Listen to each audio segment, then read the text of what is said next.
Ladies and gentlemen, I was a little late because, like most Americans, I tuned in to watch the interfaith service up in Boston at Holy Cross Cathedral. It was very moving, very inspiring, and I have to tell you, as someone who, I guess, followed President Obama from time to time, I thought yesterday he gave a remarkable speech to the events that unfolded on Capitol Hill, of course, the defeat of the gun proposal, but often you work for politicians, you know that they have one good day and then the next day they flounder, but he was not only uplifting, but I think to those families that he's consoling now at Massachusetts General, he was just powerful as a father and as someone who spent a part of his life in that community as well. I read yesterday, and when I learned that the 8-year-old who was killed, Martin Richards, was holding a sign in honor of Trayvon Martin. Now, this, of course, was remarkable because they are, of course, of different races, but they shared a common name. They shared their youth, they shared their country, they shared a senseless, innocent end. Martin Richards' sign read, "No more hurting people, peace." Trayvon Martin's parents sent a note of condolences to the people of Boston, specifically mentioning Martin Richards' selfless sign, a plea to our nation to shun violence. But this is also an auspicious week. It was 50 years ago this week that Martin Luther King Jr. wrote his famous letter from a Birmingham jail. His letter was a reply to fellow ministers who had collectively written him. Their letter criticized his call to equality outside the city, calling his demonstrations unwise and untimely. They said his travel to another city to campaign for justice was improper because he was an outsider of Birmingham. Dr. King wrote, and I quote, "I am cognizant of the interrelatedness of all communities and states. I cannot sit by idly in Atlanta and not be concerned about what happens in Birmingham, Alabama. Injustice anywhere is a threat to justice everywhere. We are caught in an inescapable network of mutuality, tied in a single garment of destiny. Whatever affects one directly affects all indirectly. Anyone who lives inside the United States can never be considered an outsider anywhere within its bounds." So we are living in an era when we have our first biracial, non-white male American president, our first African American president. It is a time that many of my generation never thought we would live to see.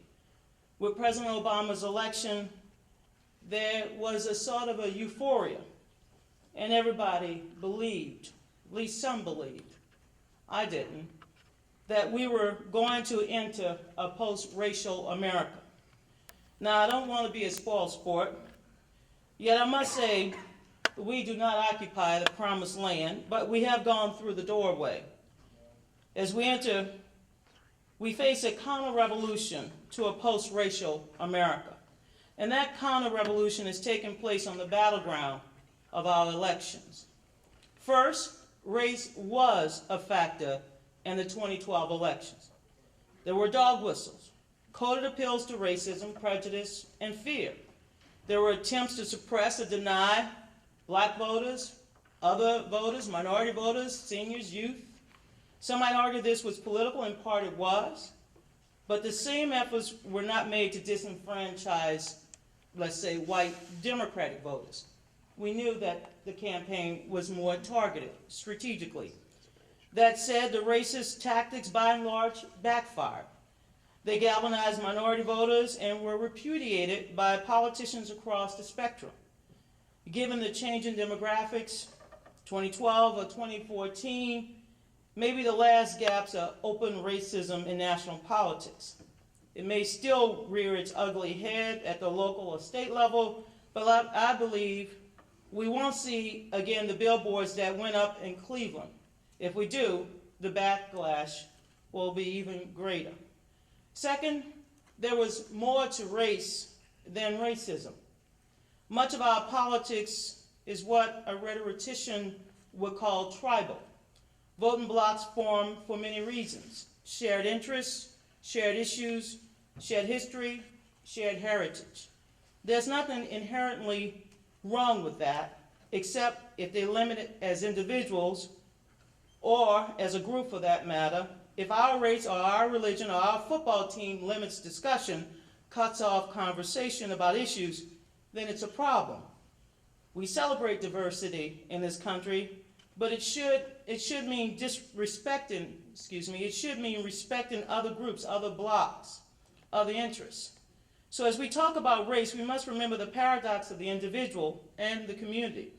We are members of diverse communities, but we are also distinct individuals.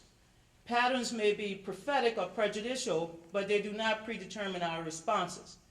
Third, just as many diseases, and we know about them, have similar symptoms, so many what I call political diseases look the same on the surface. But they have very different causes, very different root causes. What may appear to be a race factor may in fact be regional or geographic or demographic. For instance, we all know that urban areas had longer wait times in the 2012 elections than the rural areas. While in some cases those wait times broke on racial lines, in many, if not most, they broke on demographic lines. The more populated areas had to wait longer, regardless of race. And sometimes they broke on economic lines. Poor areas had longer wait times as well. I don't know if the next item should be a separate point, so let's call it a 3A. We must recognize that the race card, and it's played often on both sides, often masks the economic busted hand. I don't play poker, but I'm told it's similar to politics, and I know about busted hands. What is race in politics but an issue of equality? What is more central to the core of our national existence than the belief that all men and all women are created equal? As long as there remains an iota of inequality in this nation, we will have tension in our politics because of who we are until the issue is resolved in favor of equality for all. That brings us back to the role of race in the 2012 elections. Now, I came across an opinion piece written and published during the last month of the 2012 election that was headlined, "Racial Prejudice Has Increased During Obama's First Term." The author cited an Associated Press article about a poll that found, and I quote, "In all, 51% of Americans now express explicit anti-black attitudes compared to 48% in a similar 2008 survey." Now, John Krosnick, a Stanford University professor, worked with the AP on the survey, and he concluded, "As much as we hope the impact of race would decline over time, it appears the impact of anti-black sentiment on voting is about the same as it was 4 years ago." Well, let me disagree a little bit. A 2 or 3% growth in racial prejudice is not just about the same. That is significant growth, given Obama has knocked many racial stereotypes off the shelves of many people's minds. It's not just racial prejudice or negative stereotypes that have grown. Ethnic and gender prejudice have also grown. The same AP poll found an increase in negative public opinions toward Hispanics. The 2012 race produced many examples of gender prejudice, especially on the issue of women and the right to reproductive freedom. None of these negative stereotypes has gone away with the re-election of President Obama. Race was an issue in the 2012 election not only because of his historical struggle to achieve equality, but because of the racial disparity between the Republican and Democratic parties. Now, in 1963, Dr. Martin Luther King said the Constitution and the Declaration of Independence were promissory notes to every future American. But he said, and I quote, "America has given the Negro people a bad check which has come back marked insufficient funds. But we refuse to believe that the Bank of Justice is bankrupt.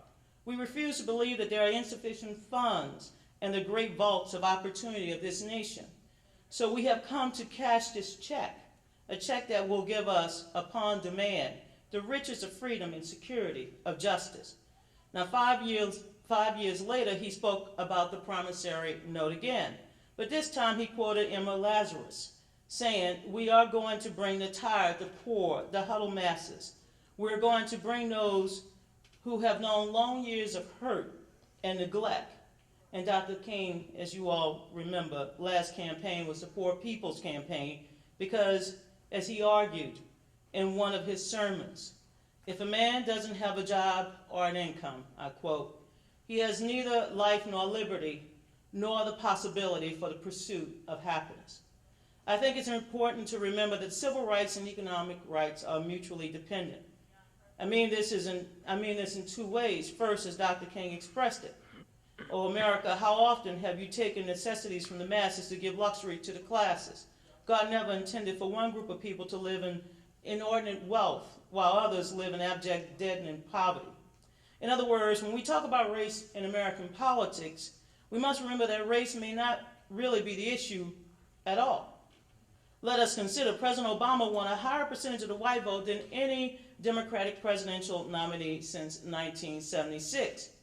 I will return to what has been called the Obama effect and the wish but still not here yet post-racial politics in a moment. But first I want to make sure that we understand that not only are race and economics intertwined, but economics changes the political equation. For instance, the 1963 March on Washington called for a massive federal public works program to provide jobs for all of the unemployed, and spoke of the twin evils of discrimination and economic deprivation. The last election, we can all agree, was about two different visions for this country, economic visions. One was characterized by the "I built it" slogan, and the other by "We the people." That was the theme of President Obama's More Perfect Union speech and remains thematic to this day. So what appears to be racism may be an economic struggle. It may be ideological. We need not go as far as the extremists on the right who claim that with Obama's victory, the takers have taken over. As some of you may recall, Ronald Reagan used the welfare queen to stereotype and scapegoat a large segment of the black community, and that image is still there.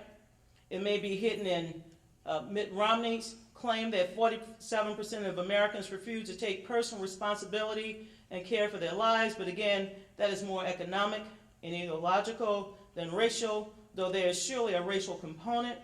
It's true, for instance, that the recession has pushed more low-income Americans to rely on things like food stamps, but nearly 70% of all benefits of those programs go to white people. So we need to be careful. Fourth, much of what we might call race politics can also be seen as a form of party politics. This does not mean such political strategy is not tinged with racism or impacted by it. The Southern strategy was a cynical exploitation of white prejudice. It was also a realistic appraisal of the electorate and an astute assessment of which side of the ideological bread was buttered. When Ronald Reagan launched his 1980 campaign in Philadelphia, Mississippi, where 3 civil rights workers were murdered in 1964, it was more than symbolic. It was also a declaration.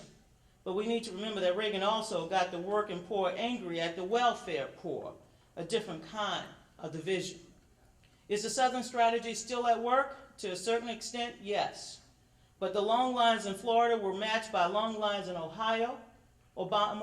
President Obama carried Virginia twice. North Carolina once, almost carried it in 2012. And Texas seemed to be turning purple. Part of the reason for that is a more active black community. Part of the reason for that, of course, is that we're getting more people involved, more young people involved. Part of that is technology and how that's transforming our election. With African Americans boosting voter turnout to a record high of 13% last year, according to the Joint Center for Political and Economic Studies, and the Latino voting population swelling to 10% of the U.S. electorate, concerns are surfacing that November 2012 could become a trend that impacts local, state, and national elections in the future. There are, however, other reasons why the Southern strategy is not as effective as it has been in the past. One is the emergence of other minorities. Hispanics have taken the place of blacks as the boogeyman. The furor over immigration is evident of all of that. Until recently, the illegal immigrant was used in much the same way as the welfare queen. With insufficient data and with little attention to the economic causes and human costs, it was used to try to draw wedges. We see immigration reform on the table now as we saw civil rights on the table back then because of the power of the people. Hispanics or Latinos are a larger percentage of the U.S. population than African Americans, 16.7% as opposed to 13.1%. And while the 11 million undocumented immigrants came in despite the unverified claims of some strategists on the right, perhaps, who believe that they won't vote, their presence does impact the voting public and will impact the equation. Now, women, of course, and I have to mention women, I am a woman. We're not a minority.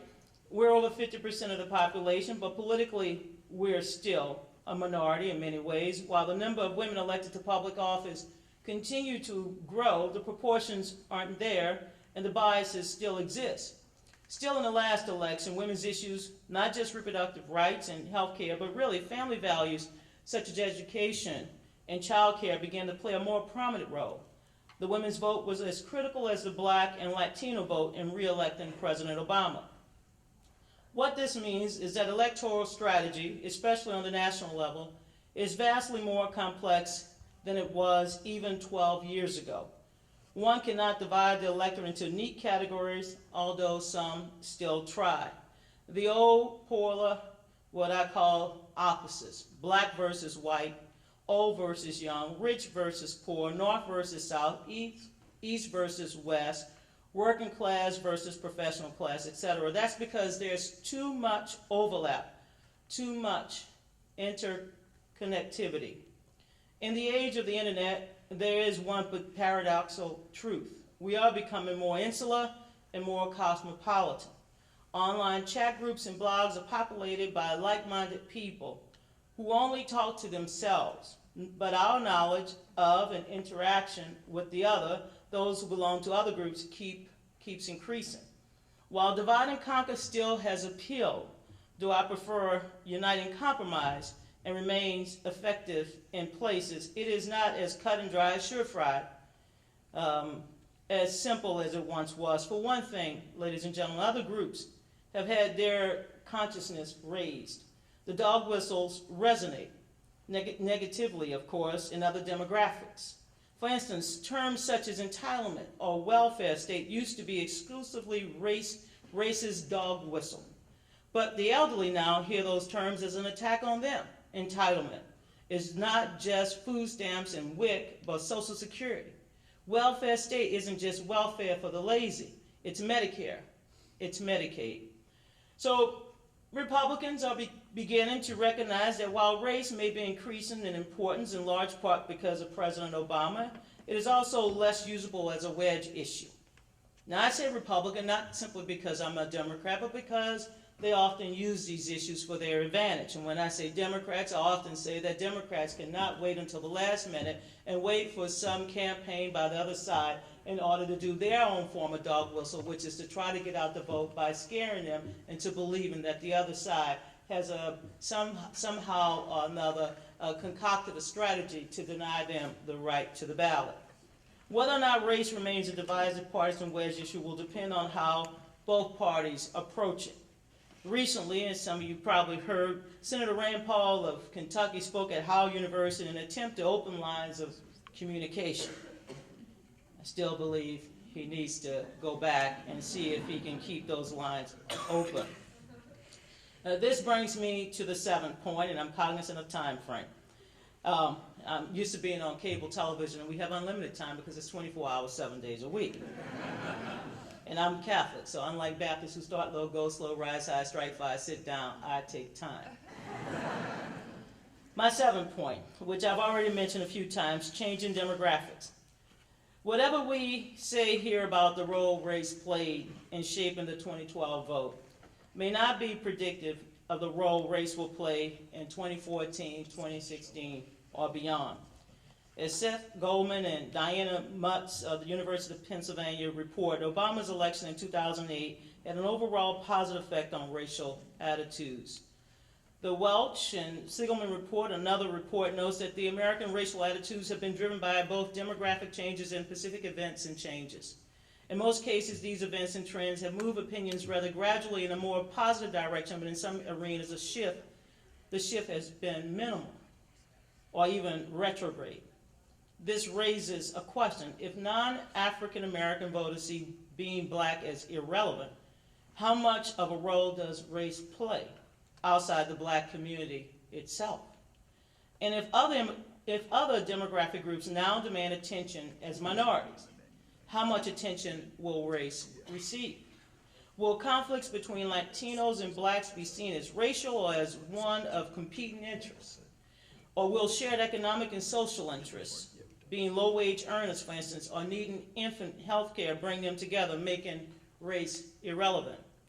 Again, back to the study of Welch and Sigelman, they add that the gradual growth of the black middle class, the increase in the number of elected black officials at all levels of government, the growing presence of African Americans in prominent positions in business and the arts, and the rise of the political and economic prominence of members of other ethnic groups, along with women of various races and ethnic backgrounds, have all presumably propelled and reinforced the growth of a more favorable attitude toward African Americans, end of quote.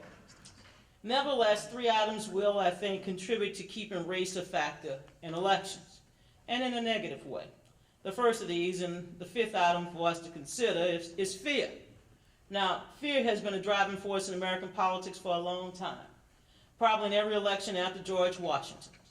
Fear drives our politics because it helps shape our identity. And we're not them, they threaten us. There are, of course, legitimate fears, fears of hunger, fear of the imminent threat of bodily harm, etc. But the politics of fear has often been racist, and that's been for some time. We may no longer be in the days of the welfare queen or Willie Horton, but the images will endure, and they're still with us. That fear takes a different form these days. It's the fear that somehow they, meaning us, will corrupt America, will change Americans' values, will turn America into something it isn't, ironically, from something it never was. Thus, when Fox News anchor Bill O'Reilly says, as he did just before the election, and I quote, "The white establishment is now the minority," my first reaction was, so what? What does it matter? Isn't it more important to make sure sick people have health care, elderly people have what they need to live on, people of all races and religions and creeds have jobs? But then I realized, I think, where he's coming from. There's a sense of privilege, of entitlement, what a word, that becomes threatened when the doors are finally open. Dr. Martin Luther King understood this. He also understood that we cannot overcome the politics of fear with the politics of isolation. He said, and I quote, "People fail to get along because they fear each other. They fear each other because they don't know each other. They don't know each other because they haven't communicated with each other," end of quote. If communication is the key, then the media is the locksmith. And here, I'm sorry to say, I think many in the field today need an education in their craft. For the media, of course, is also an institution that is in need of reform. It is also an institution that keeps race a factor in elections. News today is all about ratings and numbers and profits. And nothing sells like controversy, real or contrived. Two of my favorite media personalities sometimes, I enjoy watching other cable channels when I'm not on CNN and watching my colleagues. I enjoy watching Rachel Maddow, and of course I enjoy watching Jon Stewart. And both have commented on this in some length. It would be easy to dismiss the right-wing noise machine as the culprit, to point a finger at Rush Limbaugh's or Sean Hannity and all those over at Fox. But the truth is, race is a narrative that's on all of the cable channels. During the election, Chris Matthews on MSNBC rightly pointed out many of the dog whistles being used by Republicans. But there were times when he went overboard. He knew that. seeing something racial where there was only simply politics. At the station where I work, CNN, there will be statements that get me going. Well, oh yeah, well, Frank knows this. It's sometimes you just got to keep working it. But of course, I participated as a commentator and often gave my analysis during the Republican primary season. I often went to many of the Republican debates, and I found it very useful to have a couple of red jackets in my closet just in case Sarah Palin showed up and needed a twin.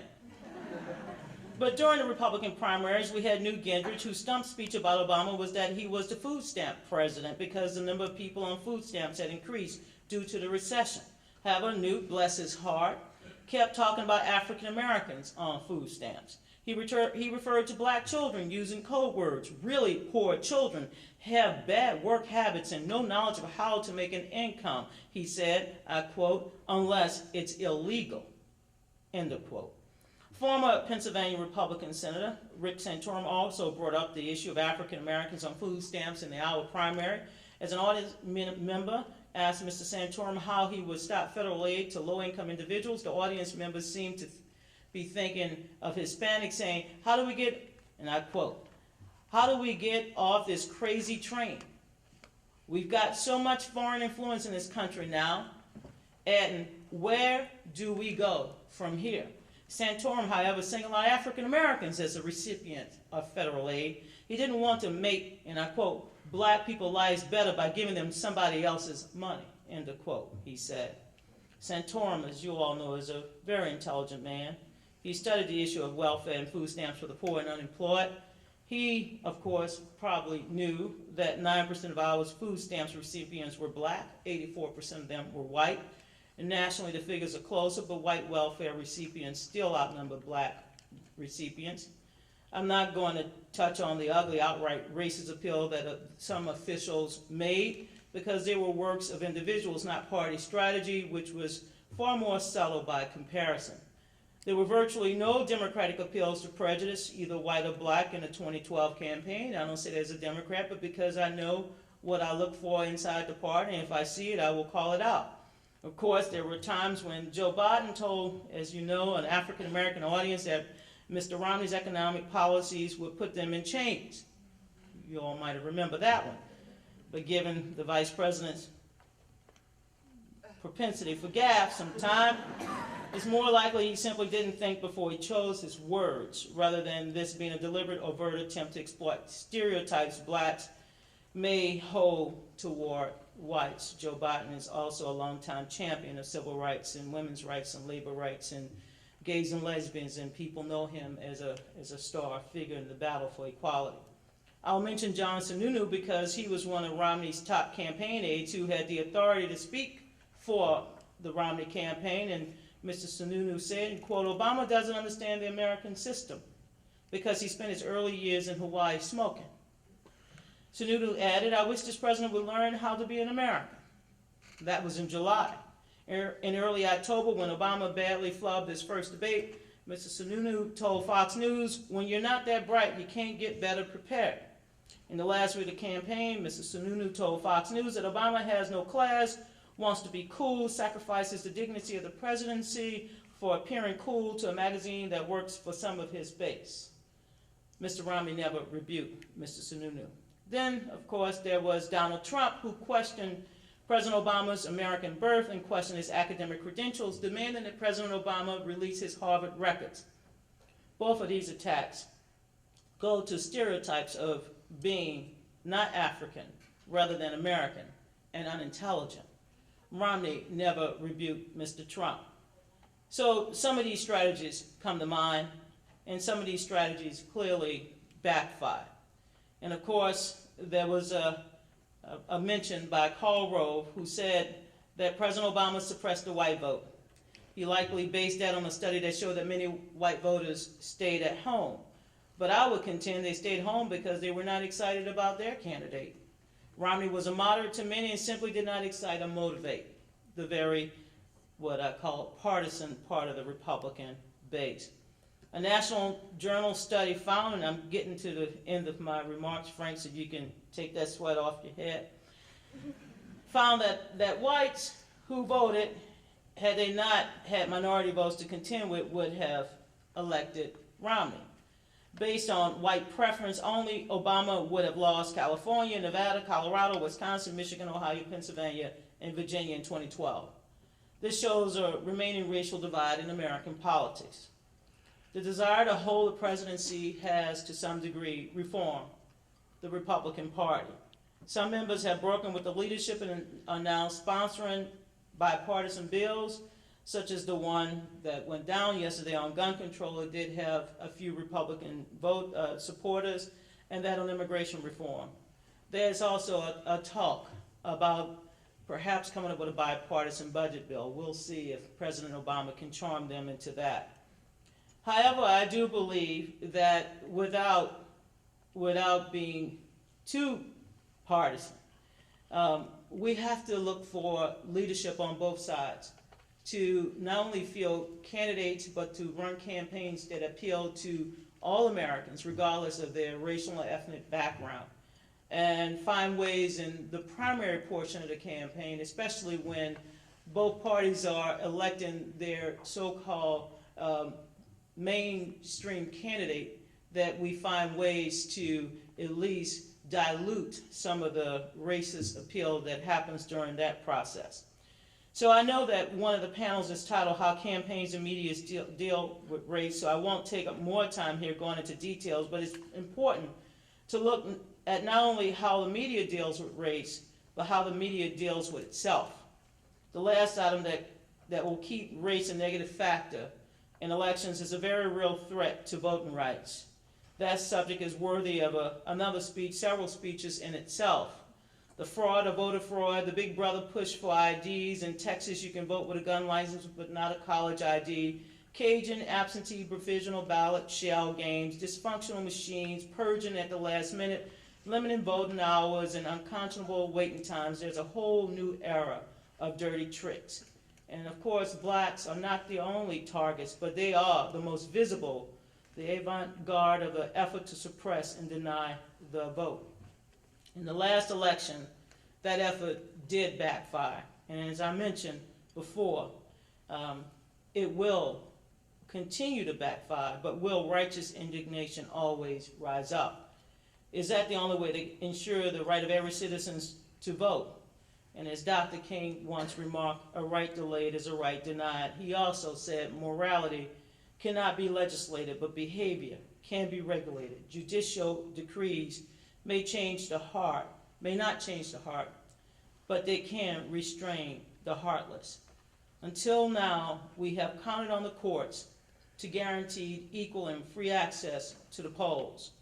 But with the Supreme Court considering striking down key provisions of the 1965 Voting Rights Act, which was renewed by an unheard of near almost unanimous support in Congress, which had all the data, indicates that the voting rights is still very, very necessary. I have my own fears, a real one, about the progress we're making in this country. Nevertheless, there is reason to hope. And speaking of hope, that brings me to the last item I wish to present for your consideration. President Obama. Simply put, he transformed American politics. Not just how we think about race, but how we think about ourselves, how we define ourselves.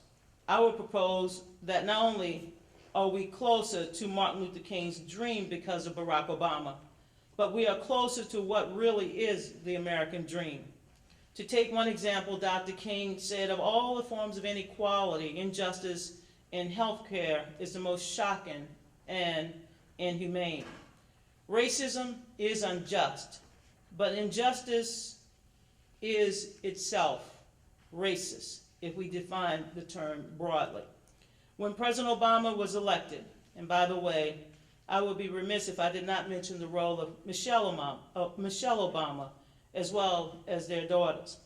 The studies I've seen indicate that to whatever extent we have become post-racial, Michelle Obama, with what I call her graciousness, her sense of humor, is as responsible as her cerebral, assertive, and determined husband. The Obama effect, as it's been called, is real. In 2008, the images of Obama and his family contradicted negative racial stereotypes.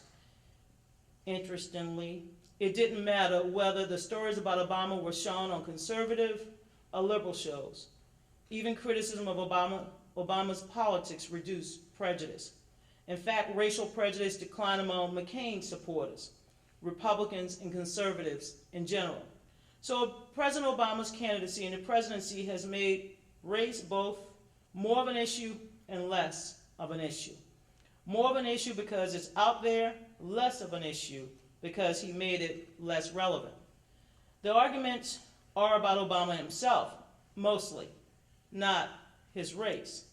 As Welch and Siegelman writes, Obama's personal characteristics, his obvious intelligence, his discipline, his interpersonal appeal became more salient than his race. And he is the type of, and I quote, black political leader who has been historically most popular among whites, not part of the civil rights movement or establishment, one who accommodates rather than confront, etc., end of quote. For me, one of the most defining moments of presidential politics was Obama's more perfect union speech in which he confronted the question of race in America. The dialogue must go forward. Then Obama reminded us that as the son of a black man from Kenya and a white woman from Kansas, he is prototypically American. Nowhere else, as he said, could his story be told. I do not know if the Obama effect will last, but I think it will. I hope it will. I know the impact of President Obama is beyond the scope of this speech, this symposium. I do think, though, the way we talk about race has changed and can continue to change. And it will continue to change and evolve because it has to. And so, to my final point, where do we go from here? Are we or are we not in a post-racial society? Clearly, in one sense, no, since race is still an issue. Clearly, though, in another sense, yes, since we have elected a black man as president twice, and with numbers that rival, perhaps, the last middle American president, Dwight D. Eisenhower, who ordered, if you recall, the desegregation of America's schools in Arkansas. I want to leave you with a final thought. We have to get smart about racial politics. We want to have conversations to continue, not be DOA, dead on arrival. And hurling about the term racism will always kill the conversation. So this pretty well sums up what political knowledge I can pass along the day after 7 presidential campaigns, 56 congressional campaigns, 19 state and local campaigns. I've worked in 49 states, one more state. I might become Miss USA without the bikini. But we remain in a state of dealing with race in America, though we are now in the process of transforming into a post-racial America. Lest we not forget, in 2008, we broadened our country's perception of leadership and what it looks like. And in doing so, the nation now has a larger pool of talent from which to draw. President Obama's election and re-election destroys forever the commonly held belief that leadership comes in only a white male mold. It doesn't matter how we broke the mold. It is forever broken now. So are the old ideas and stale politics that prevented us from seeing the other side of the mountain.